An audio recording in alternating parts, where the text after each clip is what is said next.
Alright, on to episode 37, and today we are talking about the Collard Peccary. Ah, yes. And as you can see, our lovely Prim has been able to actually lower her hand. Very nice. There's going to be a bit more coming from her in the future when it comes to our design, and I sure hope you do enjoy it. As for now, let's get to the animal. So, the Collard Peccary, scientific name being the Dicotyledonous tahaku. I couldn't find out what the scientific name actually meant, or at least the first word of it. It's, from what I can tell, Greek, but the only term I could find was 2 cups. And I got a strong feeling that ain't it. But the second half is actually one of the Brazilian names for the peccary. The name peccary actually comes from the Tupi word, meaning many paths through the woods. So I imagine it probably got its name based on how many game trails it might have led. But it's also known by a lot of different names, and you will probably hear me call it by this first one, the javelina, which is more common in Mexico and southern United States. It is also known as the sino, the taitatu, the baquiro, the musk hog, and in the island of Trinidad it is known as cuenc. Technically speaking, it is not a pig. I know it very much looks like a wild boar, but genealogically speaking, it is not in the family of Suidae, which is where the domestic pig would be.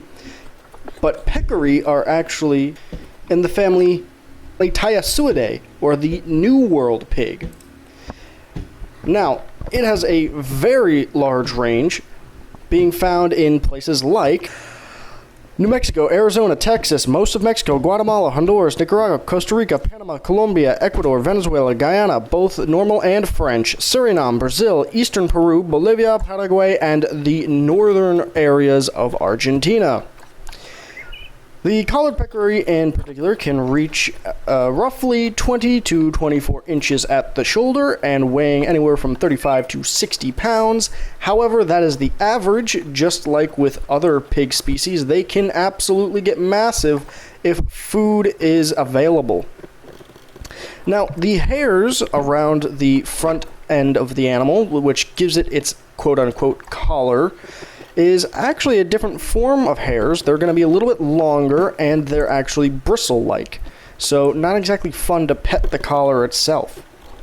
Most of their diet consists of types of vegetation, like agave, cacti, and mesquite beans, though it will eat eggs, small vertebrates, and pretty much any available carrion in the area.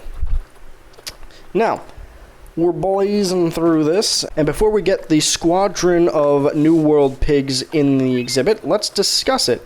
And what I wanted to do is I wanted something very simple. As you can tell, based on the time that we actually have for this exhibit, it's a very easy one that I made. But I did want to give it a little bit of life to it by having a little bit of an overhang for the viewing area.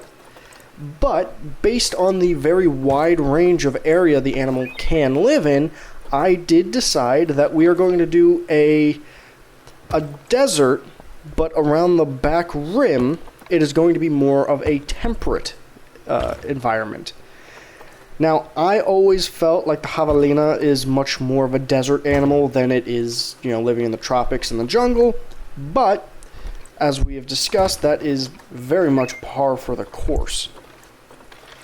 So, what we're going to be doing here is we're going to first start with the rocks. Now, I feel like a lot of people don't understand that rock formations would never consist of just one of the rocks in this game's sandbox.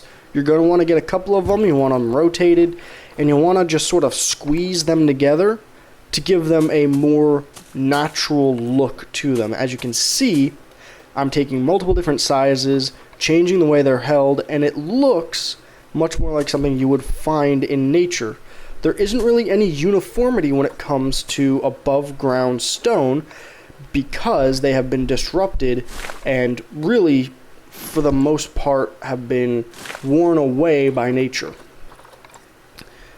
So, as I slowly make the exhibit nice and lush and green, let's discuss a little bit of the history of our animal.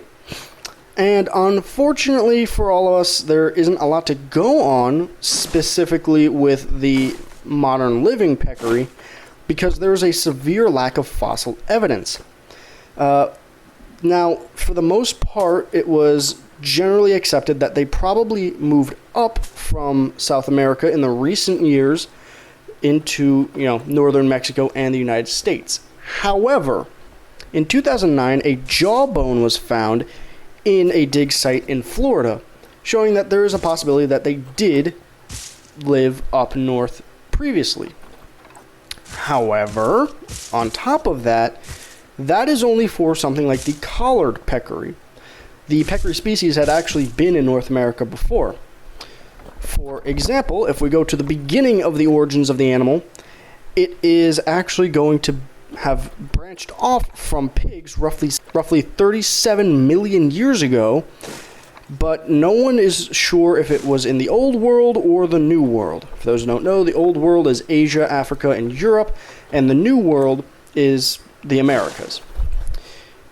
Now, before I get further in here, I do want to discuss my decision to put the cacti right up front near the viewing area. It'll do two things, one for both sides of the exhibit.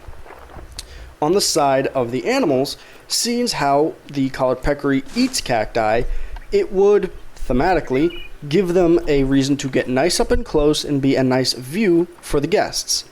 On the other end, there is no better way than to keep people from jumping into an enclosure than putting, essentially, a natural spike trap right at the bottom.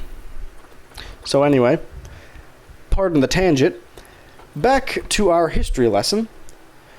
So while they branched off 37 million years ago, the oldest known peccary evolved roughly 10.3 million years ago. This animal, known as the Platygonus, or the flathead animal, went extinct roughly 11 million years ago and stood at roughly 2.5 feet tall. As a matter of fact, there are some Collard Peccary that can grow to be the same size. Now, it definitely did migrate north to south. So, roughly 3 million years ago, it was one of the animals that entered to South America from North America during the Great American Interchange. It also likely lived in the Great Plains, northeastern US, and Canada, and pretty much the entire extent that we now know the Collard Peccary to live in. As for our animal in question today, like the pigs of the Old World, the javelina was actually domesticated, and remains of it have been found in old Mesoamerican dig sites that showed domestication as far back as 1200 BC with a group known as the Olmecs. No, not that Olmec. The people that he was actually named after. Now, they were also a very common farm animal in the days of the Maya, when the Spanish came across the sea and found the Yucatan Peninsula and met the Maya. They had large herds of Collard Peccary as livestock. And even to some extent, it's still practiced today. Now, while it is practiced, it isn't that popular. Comparatively speaking, they aren't as good animals to domesticate and farm as the Old World pigs were. For example, the Collard Peccary has an older breeding age, being roughly 2 years old, while the modern pig is roughly 5 months old before they can reproduce. That, and also being, unfortunately, have a propensity for infanticide, that being the removal of their own young due to stressors, it's certainly just better to have pigs on your farm. However, there is a very interesting interaction between pigs and peccary. Something that I had never seen so far in my time of learning about different animals. unlike with other animals that are definitely being absolutely destroyed by the wild hog populations in places like Texas and the New World, the collared peccary is actually benefiting slightly. Now, don't get it twisted. There is a very real possibility that it is worse than it seems, but from what I can find, due to the introduction of large wild hogs into South and Central America, it actually relieved some of the predatory pressure from animals like the jaguar, as the wild boar can be at times larger and easier to catch, being less nimble and not quite having the agility that the javelina has. They are much more preferable. On top of that, the wild peccary can eat things that the wild hog really can't. For example, as I said twice already, cacti. So, in the long scheme, the wild hog had actually aided in the population growth of wild javelina, and in all intents and purposes, it seems to be doing very well in the wild. As we can see in the Zoopedia, it's of least concern, and it feels so good to finally be able to speak on behalf of an animal and say, hey, things are looking up. Now, as you can see, I did have to add a little bit of more space for covering for the animals. However, I did have the idea that if I could change it up a bit, it might still look appealing enough, and I feel like I did a pretty decent job, which pretty much goes into the idea that when you do add stone, it isn't that bad of an idea that every once in a while you may want to actually add foliage on top of it to give it a better, more natural overhanging look. So, with all that said and done, I hope you enjoyed this very short video for the collared peccary, also known as the javelina, and I do hope to see you in the next episode when we talk about the Colombian black and white capuchin monkey, which is a very long name, and I think I may have to shorten it for the actual title, but that's for next week. Anyway, as I was saying, thank you for watching. Like and sub if you like and sub, all the YouTube stuff that we all know and love.